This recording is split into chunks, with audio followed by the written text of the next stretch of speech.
Like, this lineup has no holes, and I believe this lineup is better than 1993's batting lineup. So let's get right into this. Swing and a drive. You can forget about this one, folks. 3-run homer way up there. Welcome back, everybody, to the 450 Dead Center podcast.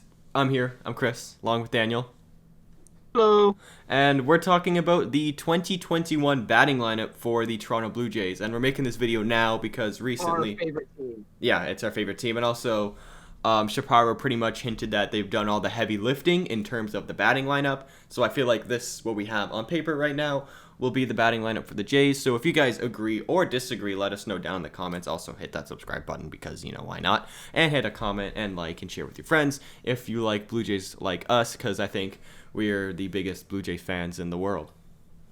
Yeah, we are very passionate about this, and we have spent a whole 5 minutes constructing this lineup. Exactly. It is stacked.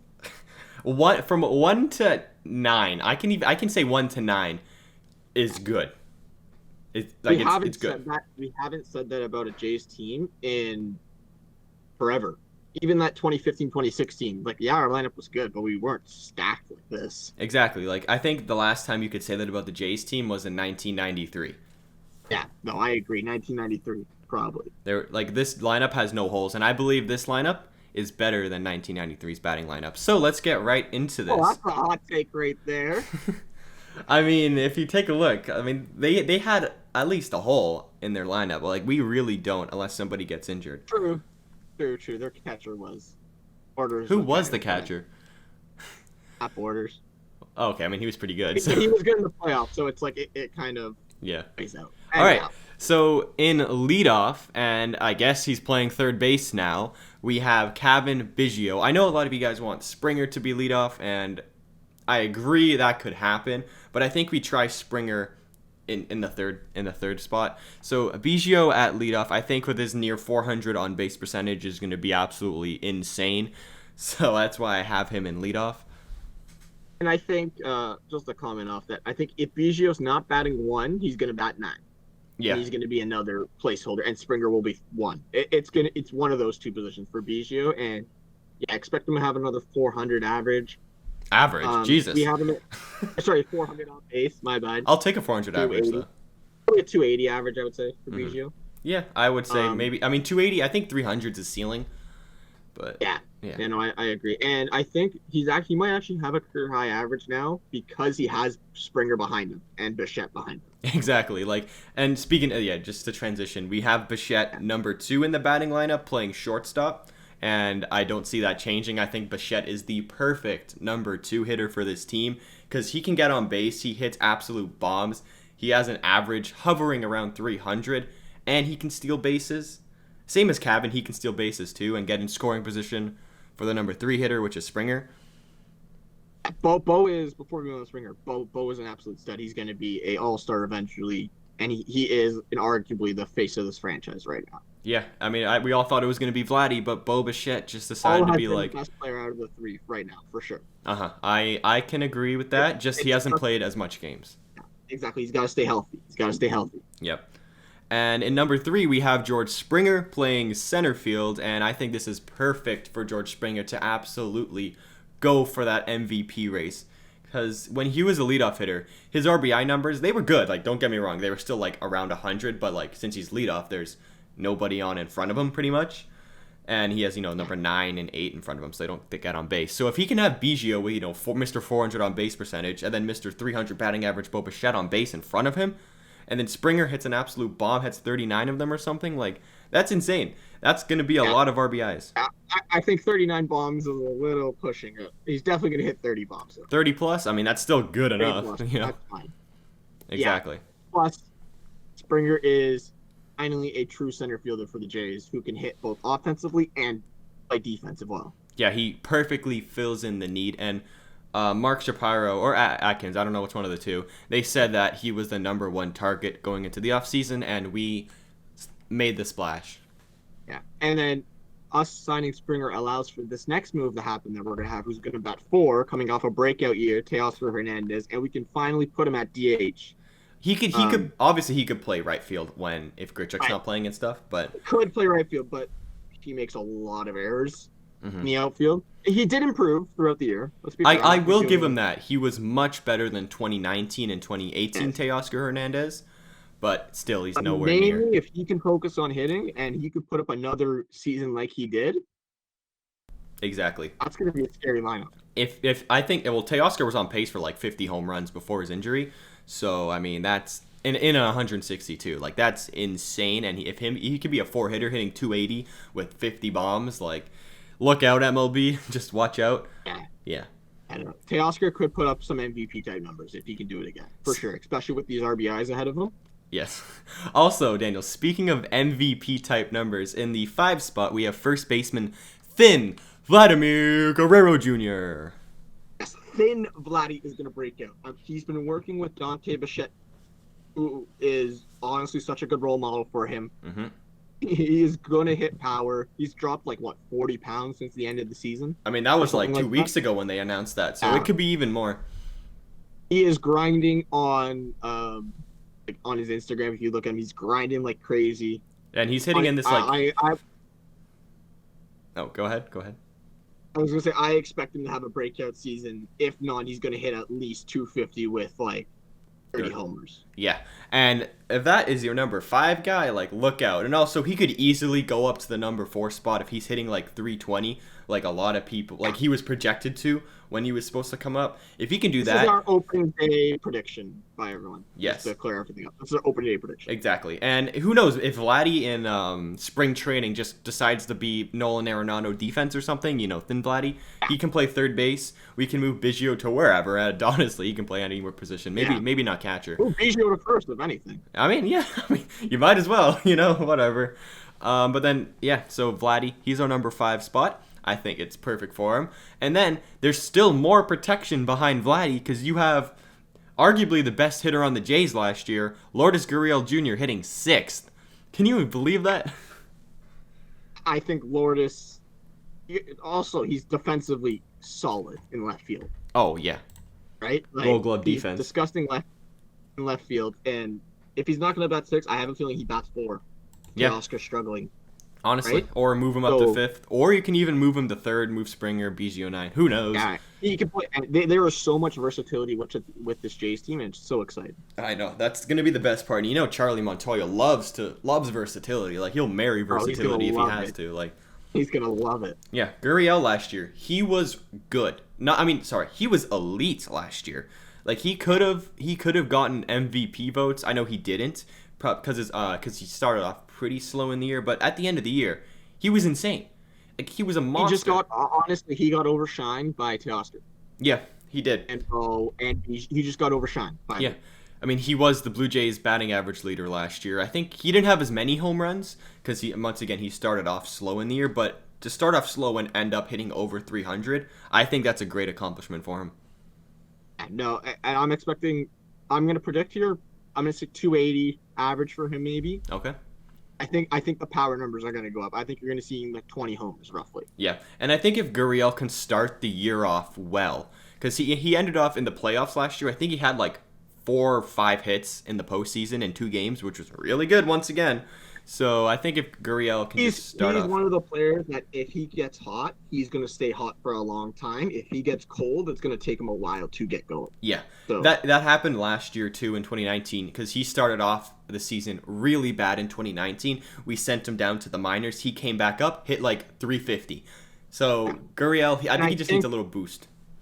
One more thing, I think now we have Springer in the lineup. Now Vladdy's lost some weight. I think it takes less pressure off Gurriel to produce. That's true. That's Just true. kind of chill in the batter's box, relax, take a couple deep breaths, and just play baseball. Yeah. Also, if he's hitting 6th, there's no pressure there. There's absolutely none. Exactly. And there's still protection behind him. If we have Randall Grichuk or Rowdy Tellez hitting 7th, it really depends who's playing DH or not. If Teoscar's DH, it's going to be, or if Teoscar's DH, it's Randall. But if Teoscar's playing right field, I feel like Rowdy will be the DH. I agree. It's one of those two. Mm-hmm. And I think we'll just talk about Randall because I have a feeling that's going to be the opening day lineup. Me too. He is the most average baseball player you can think for stat line. He's going to hit you 260. He's going to put up 25 plus homers. He's going to play a decent right field. I feel like That's a he's going to be pretty a good better right average. fielder than center fielder Because center field, Yes. there's a lot of pressure down there, and he was good in center field last year. He wasn't like Kevin Kiermaier, but he was decent. Like, he wasn't terrible. You know what I mean?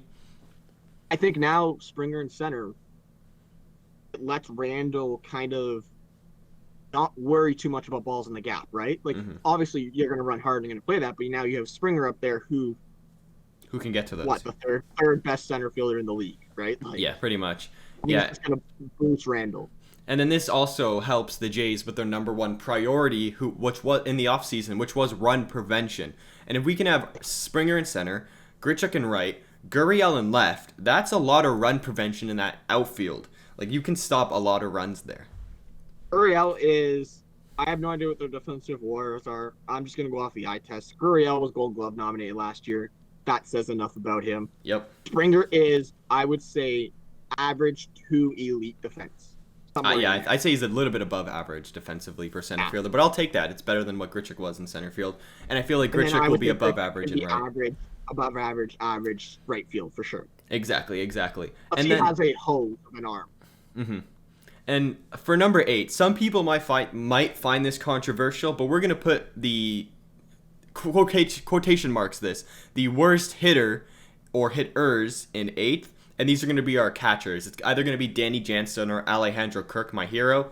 I feel like the opening day, it's pretty obvious it's going to be Danny Jansen. And if we can have him at 8th, then I see absolutely nothing wrong with that. If he can play like he did in the postseason this year in the 2 games, he had 2 home runs in the same game against the Tampa Bay Rays, which is nothing to be ashamed of.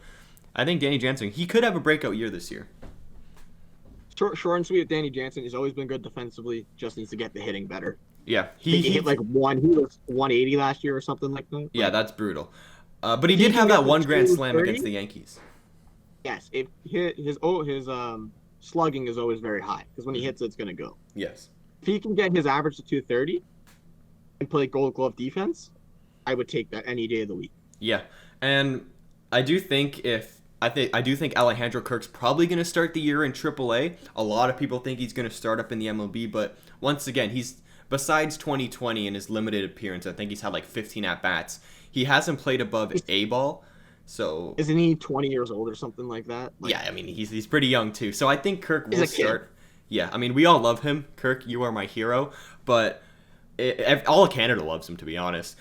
But every Jays fan loves him. Yeah, he's only had 15 at bats, but I think it'll be best for Kirk to start in AAA. Maybe we can rotate Jansen and McGuire, but I feel like he'll start in the MLB for some reason. I don't know why. I just got a feeling. But if he comes up, bold prediction.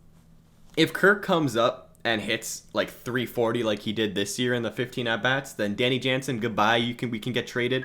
I love your defense, dude, and I love you in the clubhouse, but Kirk, man, Kirk. Oh my God. Yeah, it's just my hot take. And then number 9, it's going to be Marcus Semien at second base, or Cavan. It really depends. Or Cavan if they want to put Springer 1, then yeah, Semien could move up a little. But opening day, we're going to predict Semien at 9, and we made a whole video on it. We're either going to get MVP type Semien or we are going to get worst defensive Semien. So it just depends at this point. Oh, I just saw a tweet from John Heyman right now. This is completely off topic, but he said the Blue Jays were in on Tanaka and Taeyong. The Rays and Jays were the runners-up. Great. What else is new? Yeah, honestly, what else is new? But I can't really complain. So going back to the lineup, yeah, I think Semien, he's a perfect 9-hitter because in Oakland, I think there was a lot of pressure on him, considering his 2019 season where he was an MVP candidate. If you can put him down in the 9 spot, there'll be no pressure on him. He'll have the protection of Biggio, Bichette, Springer, Teoscar, Vladdy, Gurriel, Randall, all behind him. So, I mean, it's pretty good. Honestly, and if he starts hitting well, if he starts going to MVP type season, then you can bump Springer up to 1, Semien the 3, Biggio down the 9. Exactly. There's just so much flexibility in that batting lineup, and I am so excited for 2021. I almost said 2020. And then, obviously, if it's opening day, the pitcher's pretty obvious who's going to start. It's probably going to be Tanner Roark. Oh, sorry, not Tanner Roark. Oh yeah, Tanner Roark. No, it's going to be Ryu pitching. So expect a dub. I mean, we're playing the Yankees, so that might be a little rough with Garrett Cole. Yeah, it's gonna be Yeah. a good matchup. Yeah, and then also And we then the have a bench? good bench. Our bench is decent. I feel like we can maybe get another average bat, like maybe a Colton Wong to put in there. But we have Rowdy Tellez, I think Jonathan there's Davis. one more depth infielder coming. Yeah, I feel like it's going to be Colton Wong or something. Colton Wong, Joe Panic, something along that line. Yeah. The bench currently at the moment looks to be Rowdy Tellez, who will probably get the most playing time, maybe besides like the catcher of Reese McGuire or Kirk or Danny Jansen. There's Jonathan Davis as our backup outfielder, and Santiago Espinal as our backup infielder currently. And I like this bench. There's a lot of speed on this bench with Davis and Yes. Espinal. Davis is so underrated, and honestly, he's been overshadowed. Well, yeah, considering we have three very good outfielders, I think I would take those three over Davis, but I like Davis's defense and his versatility with speed. He's the perfect guy to steal bases for us. Same with Santiago Espinal. He's speedy infielder too, right? So Yeah, his defense was really good last year. and his defense is good too. So these are two guys that you can, I don't know, say someone like, I don't know, Vlad, right, gets on base, and we need a run. Vladdy is not the fastest runner. Who says? He stole a base last year, Daniel.